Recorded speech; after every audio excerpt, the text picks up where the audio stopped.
ఆకాశవాణి జాతీయ వార్తలు చదువుతున్నది డివి సత్యనారాయణ.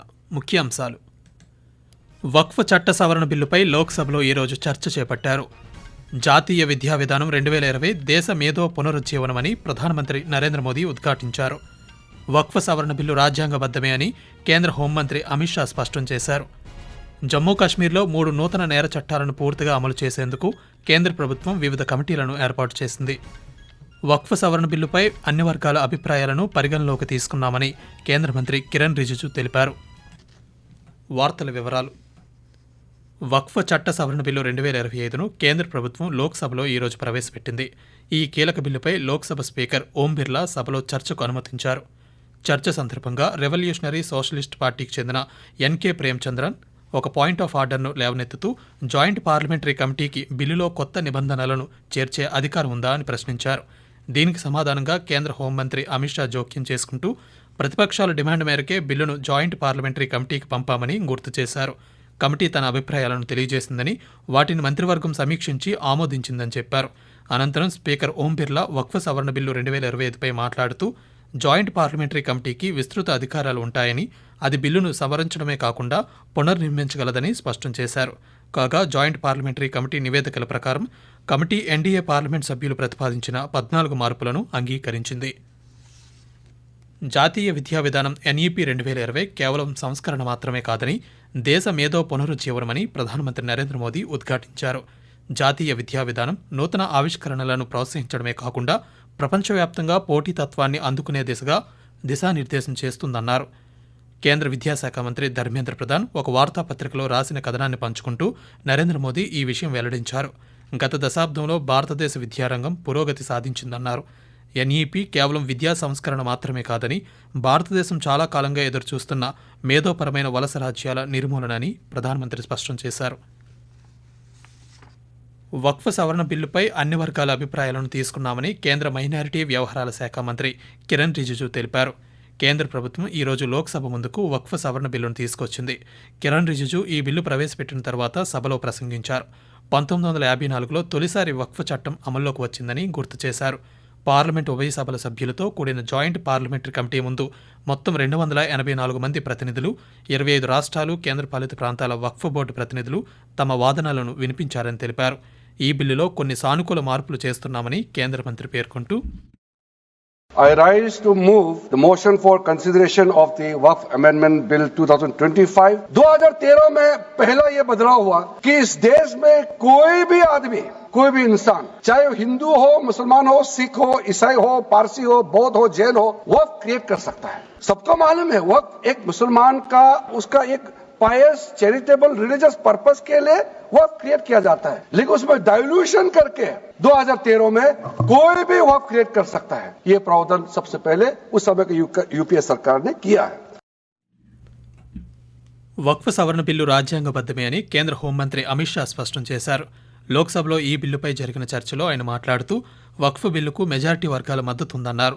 వక్ఫ్ బిల్లు అంశంపై విపక్షాలు గందరగోళం సృష్టిస్తున్నాయన్నారు. వక్ఫ్ బిల్లు అతిపెద్ద సంస్కరణగా ఆయన అభివర్ణించారు. అనేక రాష్ట్రాల్లో వక్ఫ్ భూములపై కేసులున్నాయని గుర్తు చేశారు. వక్ఫ్ ఆస్తులను ప్రార్థన, ధార్మిక కార్యక్రమాలకు వినియోగిస్తే ఎలాంటి ఇబ్బంది లేదని చెప్పారు. అయితే వక్ఫ్ భూములను అక్రమాలకు ఉపయోగిస్తే చర్యలుంటాయని హోంమంత్రి స్పష్టం చేస్తూ, वक्त में कोई गैर इस्लामिक सदस्य आएगा ही नहीं, ये स्पष्टता समझ लीजिए. ना मुतवल्ली गैर इस्लामिक होगा, ना वाकिफ गैर इस्लामिक होगा. मान्यवर, वहां कोई प्रोविजन नहीं है. जो धार्मिक संस्थाओं का संचालन करते हैं उसमें कोई गैर मुस्लिम व्यक्ति रखने का प्रावधान किया भी नहीं है, हम करना भी नहीं चाहते हैं. मान्यवर, समानता नहीं रही, मुसलमानों के धार्मिक अधिकारों के बीच में दखल खड़ी हो जाएगी, कुछ नहीं होने वाला. मान्यवर, జమ్మూ కాశ్మీర్లో 3 నూతన నేర చట్టాలను పూర్తిగా అమలు చేసేందుకు కేంద్ర ప్రభుత్వం వివిధ కమిటీలను ఏర్పాటు చేసింది. కేంద్ర హోంశాఖ సహాయ మంత్రి నిత్యానంద్ రాయ్ లోక్సభకు ఇచ్చిన లిఖితపూర్వక సమాధానంలో ఈ విషయం వెల్లడించారు. కేంద్ర ప్రభుత్వం జమ్మూ కాశ్మీర్ ప్రధాన కార్యదర్శి ఆధ్వర్యంలో స్టీరింగ్ కమిటీని, డైరెక్టర్ జనరల్ ఆఫ్ పోలీస్ ఆధ్వర్యంలో సాధికారిక కమిటీని ఏర్పాటు చేసిందని చెప్పారు. పోలీస్ అకాడమీ, పోలీస్ శిక్షణా సంస్థలు, జిల్లా పోలీస్ లైన్స్ బెటాలియన్ శిక్షణా కేంద్రాల్లో వీటికి సంబంధించిన శిక్షణా కార్యక్రమాలు నిర్వహించబడతాయని నిత్యానందరాయ్ తెలిపారు. ఆకాశవాణి జాతీయ వార్తలు వింటున్నారు.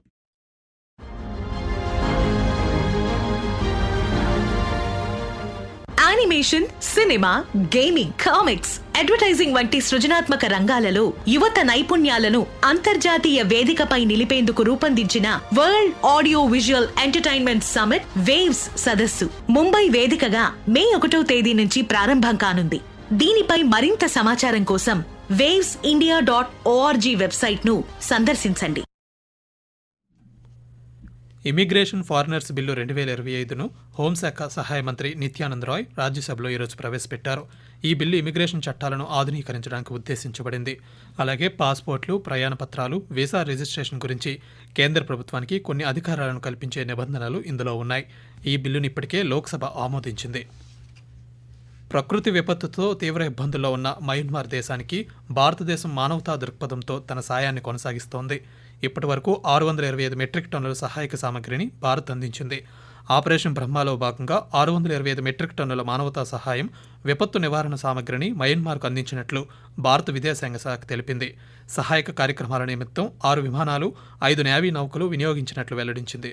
ప్రకృతి విపత్తు సంభవించినప్పటి నుంచి భారత్ ఇప్పటి వరకు 3 విడతలుగా తన సాయాన్ని పంపించినట్లు పేర్కొంది. నియంత్రణ రేఖ వద్ద పాకిస్తాన్ సైన్యం చేసిన చొరబాటు ప్రయత్నాలను భారత సైన్యం సమర్థవంతంగా భగ్నం చేసిందని సైనిక వర్గాలు వెల్లడించాయి. జమ్మూ కాశ్మీర్లోని పూంచ్ జిల్లాలో నియంత్రణ రేఖ ఎల్ఓసి వద్ద పాకిస్తాన్ ఆర్మీ చొరబాట్లకు పాల్పడిందని భారత సైనిక వర్గాలు తెలిపాయి.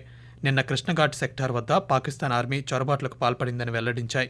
ఈ నేపథ్యంలో ధీటుగా బదులిచ్చిన భారత సైన్యం ఎదురుకాల్పులు జరిపినట్లు సైనిక వర్గాలు తెలిపాయి. ఈ ఘటనలో 5 చొరబాటుదారులు మరణించినట్లు తెలుస్తోంది.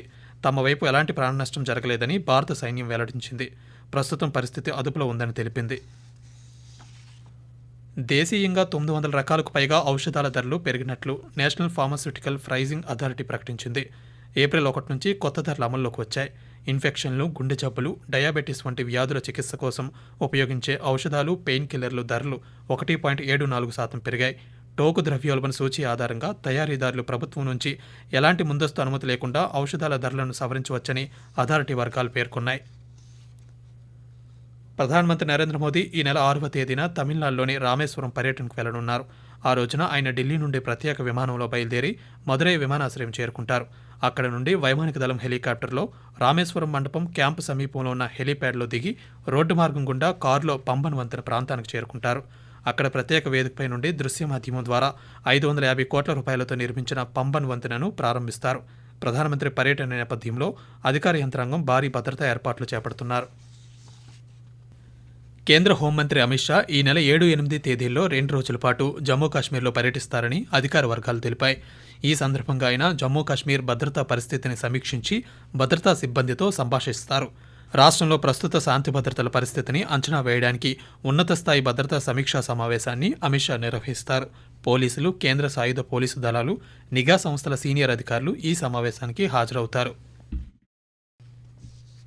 దేశంలోని వాయువ్య భారతదేశంలో వచ్చే 7 రోజుల్లో గరిష్ట ఉష్ణోగ్రతలు 3 నుండి 5 డిగ్రీల సెల్సియస్ పెరిగే అవకాశం ఉందని భారత వాతావరణ శాఖ ఐఎండీ తెలిపింది. సౌరాష్ట్ర, కచ్లోని వివిధ ప్రాంతాల్లో రాబోయే 7 రోజుల్లో అధిక వేడి కొనసాగుతుందని వెల్లడించింది. అదేవిధంగా ఈ నెల 5 నుండి 8వ తేదీ వరకు పశ్చిమ రాజస్థాన్లో వేడిగాలులు కొనసాగే అవకాశం ఉందని తెలిపింది. ఈ నెల 6 నుండి 8 వరకు గుజరాత్ ప్రాంతంలో, 7-8 తేదీల్లో తూర్పు రాజస్థాన్లో కూడా వేడిగాలులు కొనసాగే అవకాశం ఉందని అంచనా వేసింది. ఈ రోజు నుండి ఈ నెల 6 వరకు దక్షిణ ద్వీపకల్ప భారతదేశంలోని అనేక ప్రాంతాల్లో ఉరుములు, మెరుపులు, వడగళ్ల తుఫానులతో పాటు భారీ వర్షాలు కురుస్తాయని వాతావరణ శాఖ పేర్కొంది. జాతీయ వార్తలు ముగించే ముందు ముఖ్యాంశాలు మరోసారి. వక్ఫ్ చట్ట సవరణ బిల్లుపై లోక్సభలో ఈరోజు చర్చ చేపట్టారు. జాతీయ విద్యా విధానం 2020 దేశ మేధో పునరుజ్జీవనమని ప్రధానమంత్రి నరేంద్ర మోదీ ఉద్ఘాటించారు. వక్ఫ్ సవరణ బిల్లు రాజ్యాంగబద్ధమే అని కేంద్ర హోంమంత్రి అమిత్ షా స్పష్టం చేశారు. జమ్మూ కాశ్మీర్లో 3 నూతన నేర చట్టాలను పూర్తిగా అమలు చేసేందుకు కేంద్ర ప్రభుత్వం వివిధ కమిటీలను ఏర్పాటు చేసింది. వక్ఫ్ సవరణ బిల్లుపై అన్ని వర్గాల అభిప్రాయాలను పరిగణలోకి తీసుకున్నామని కేంద్ర మంత్రి కిరణ్ రిజిజు తెలిపారు. ఆకాశవాణి జాతీయ వార్తలు ఇంతటితో సమాప్తం. తిరిగి రేపు ఉదయం 6:45 ప్రాంతీయ వార్తలు వింటారు.